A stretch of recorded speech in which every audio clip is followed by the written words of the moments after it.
20 minutes for Brexit and the future of Europe. Not a problem.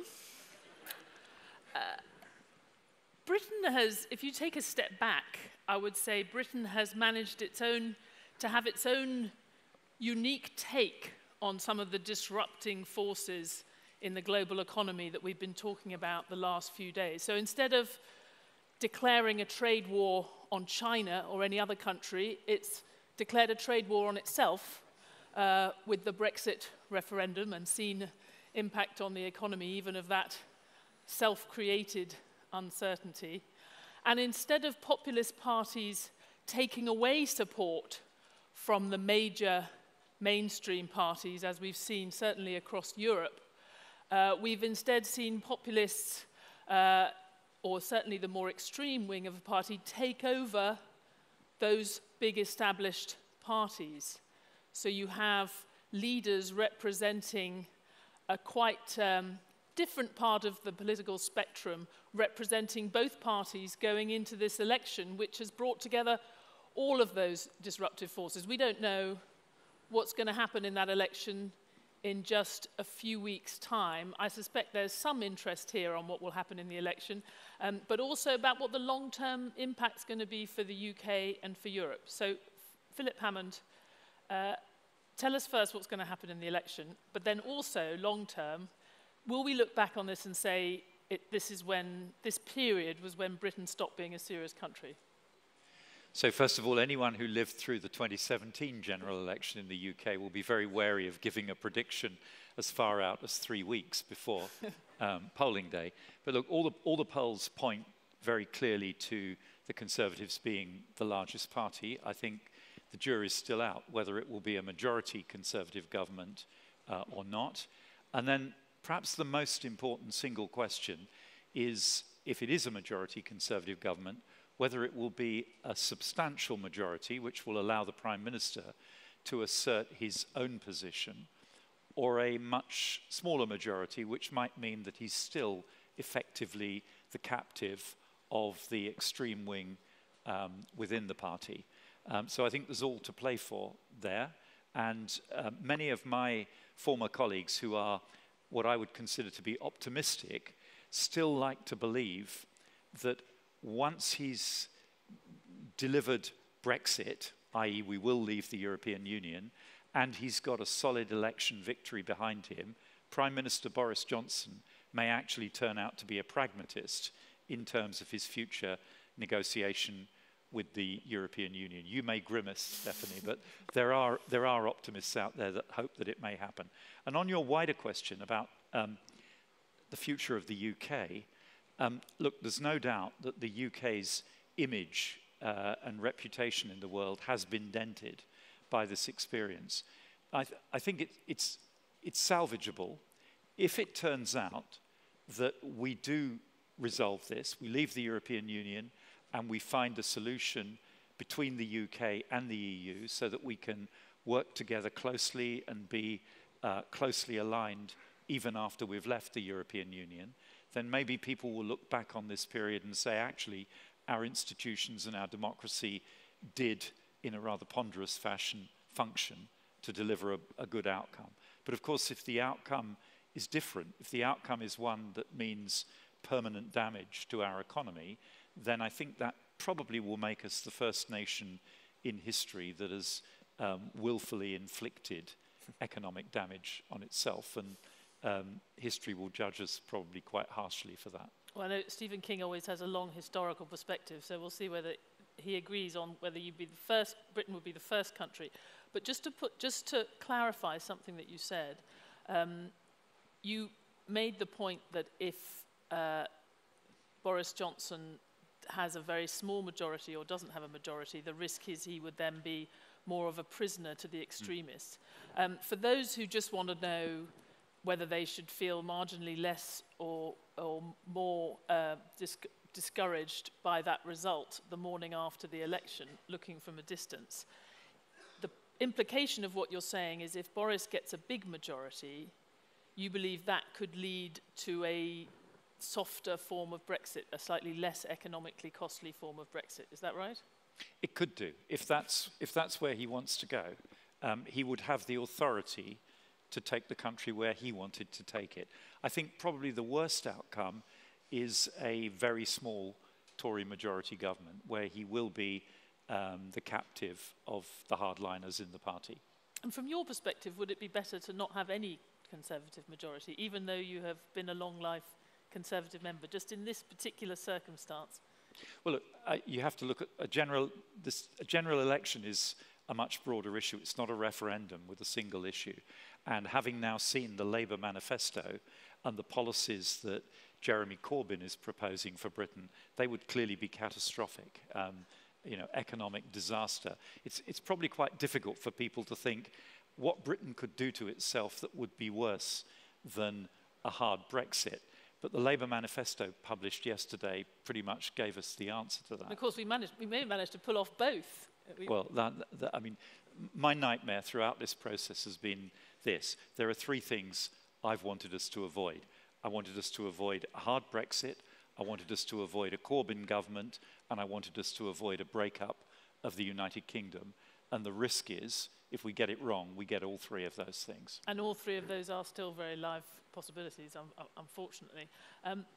Your Kukies, when people, often in the UK, in this debate, people have pointed to Germany as the country that would push hard for a good deal for Britain because German companies would be so affected. It feels a bit like Germany and indeed other parts of Europe are now just putting their hands up saying, let's just get this done. We just want to get past Brexit now, whatever it takes. Is that the German? I want to get onto the impact, the broader impact on Europe, but what about the German stance now on Brexit? Well, okay, so first of all, I think your half sentence "because" is not complete. When you say because the German companies are so affected, that's true. The German companies are affected, but I think the much bigger reason why Germany has tried so hard to make the best of Brexit is because of the very deep-rooted friendship between our countries and the very close cooperation that we've had over decades, and the work that we've done together in the European Union. So we're losing a very dear friend and partner. So that's really the biggest reason why we try to be as constructive as we can in this. And I would say that even in the second round of negotiation, the German government has taken a very constructive stance in terms of trying to build bridges and trying to facilitate things the best we can. And the other aspect, I think that's also very important for the question of, I mean, we don't have a choice but to accept the Brexit decision, but we do have a choice to try to make the response of the European Union in terms of the transitional agreements in the financial markets, in all of the rules and regulations that we have as reasonable as possible. You know, like equivalence decisions with respect to the financial markets, I think are extremely strategically important, and the German government has been very active in making sure and taking a position in the European Union of a constructive stance within the Brexit context. And if we think about the longer-term impact for Europe, there had been an argument that said once you lose Britain, it's all very sad, but you're also liberated to have some of the closer integration that Britain had resisted from inside the European Union. Do you think there is that potential that we would think of this as actually giving a new lease on life to a closer integration, or will we actually say no? This was when a hole got blown out of the EU, and it was the beginning of a further disintegration. So first of all, I don't quite agree with the assessment because, you know, if the assessment were true that it was Britain that held back the integration of the European Union, then the institutions of the Eurozone should have been much stronger and made much more progress because the United Kingdom never played a role in that because it's not in, right? But if you look at the lack of progress in the banking union, which is only the EU 19, i.e. the Eurozone countries, it's not like we've made a huge amount more progress in that than in the other agenda items. So I don't think it's really an issue that that Britain held us back. What I do think, what people are realizing, and why there has now been a new impetus to both the banking union and the capital markets union, is of course that everyone now realizes that once the direct access and integration with London may change, we hope it doesn't change radically, but it will change, of course, in some aspects.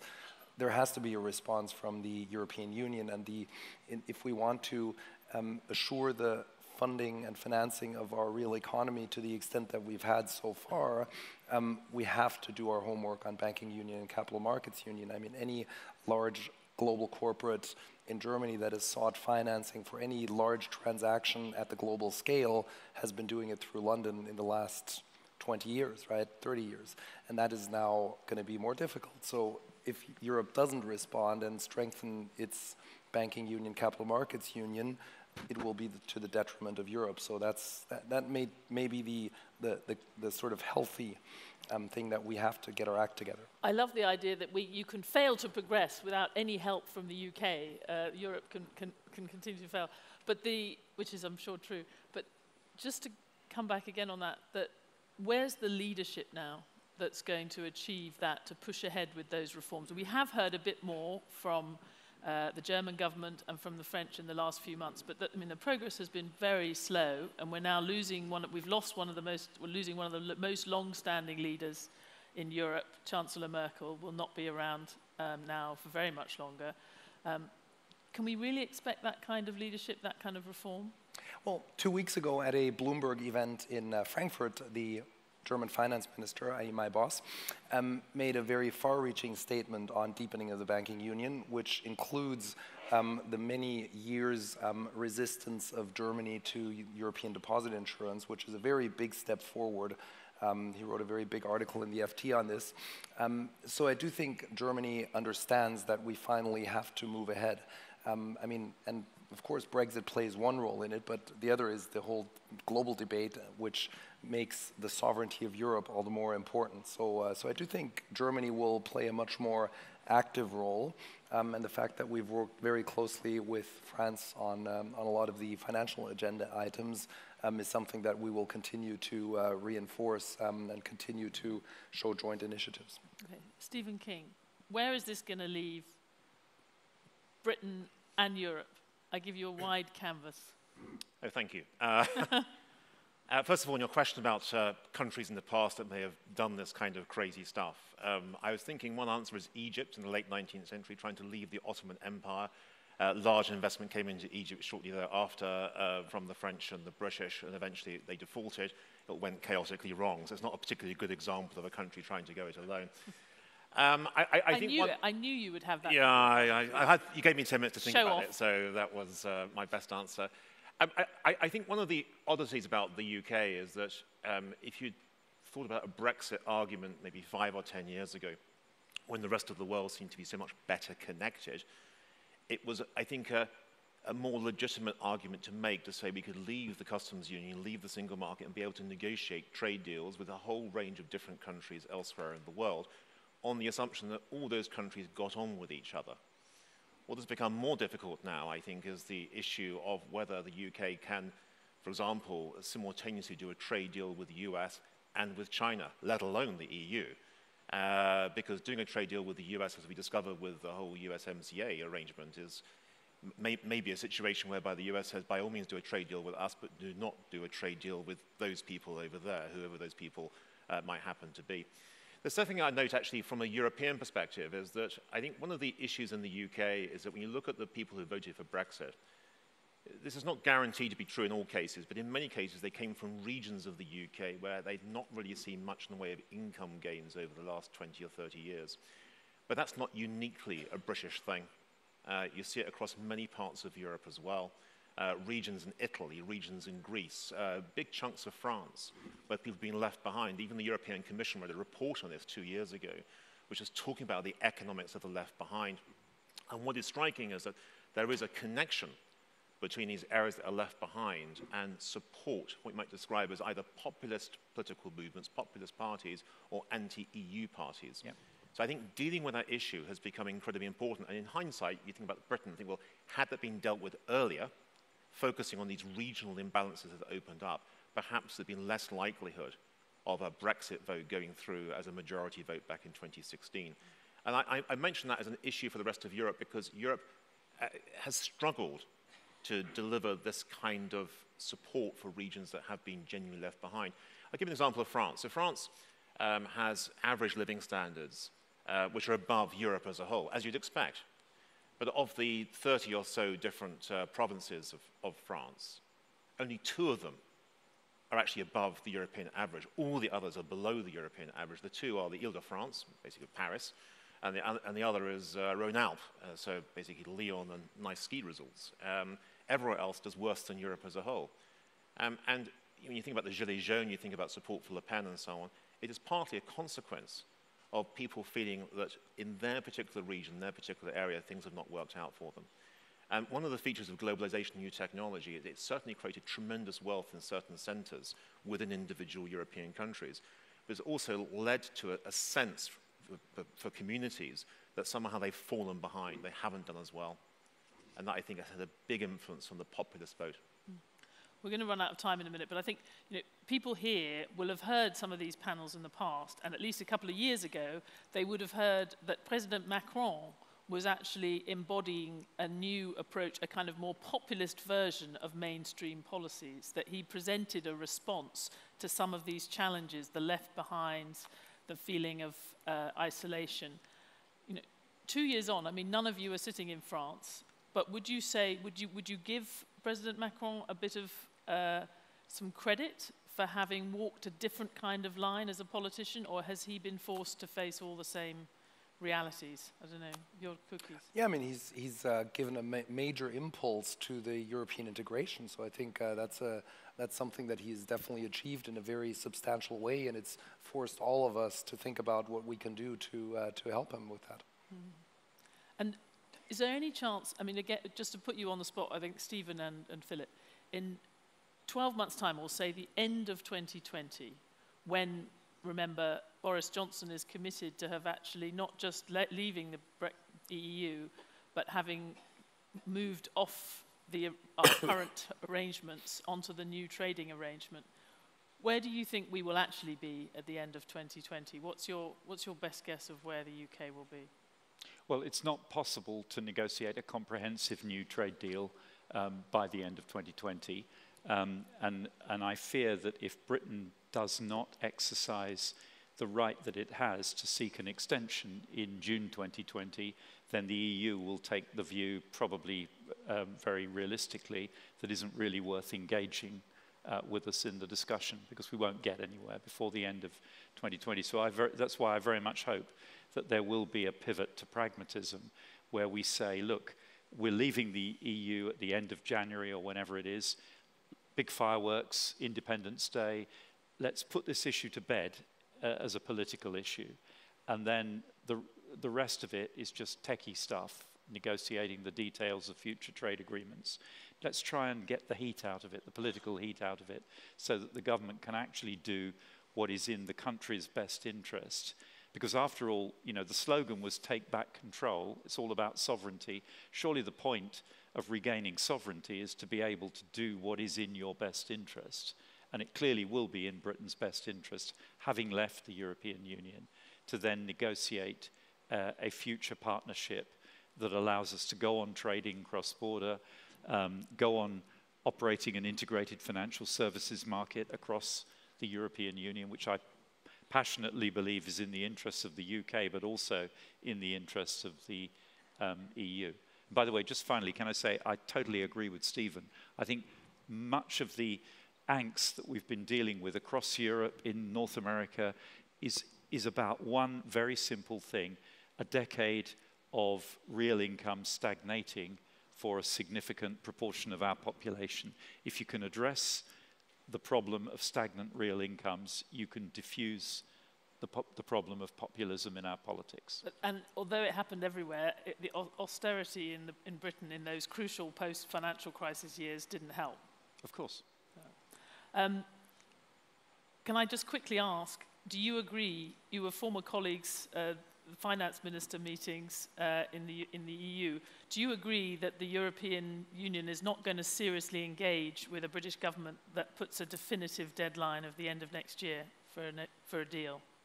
Well, I mean, I think there will definitely be the effort to engage, because I think everything affects everything else, right? So if the European Union makes an effort to engage, of course, that hopefully will have a positive impact on triggering a constructive stance in the United Kingdom. So I think the a priori impulse will be constructive engagement once all of the things are done. And then, of course, there is hope that there will be a positive response to the constructive engagement. But I think everyone agrees that closing a deal on trade within, if Brexit happens at the end of January, that will be done with a trade agreement by the end of December and everything ratified is, of course, a thing of impossibility. So in that sense, I think it's going to take the EU several months to agree a mandate to begin the negotiations. So it's unlikely negotiations will start until April, May, I would have thought, at the earliest. And then we have this cut-off in June to decide whether to seek an extension. Well, it was a sign of the times a few months ago when your boss, Olaf Scholz, came to speak at Bloomberg in London. And German ministers who come to the UK are not famous for having a great line in humour.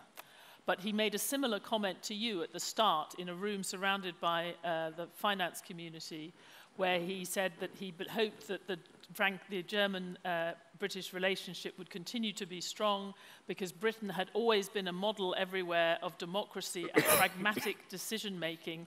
And it brought the house down when he made this comment about the UK, and I thought it was a sad reflection. But Philip is saying that is all we can hope for in the next 12 months, is an outbreak of pragmatism in the UK. I hope that's right. Thank you very much to all of you.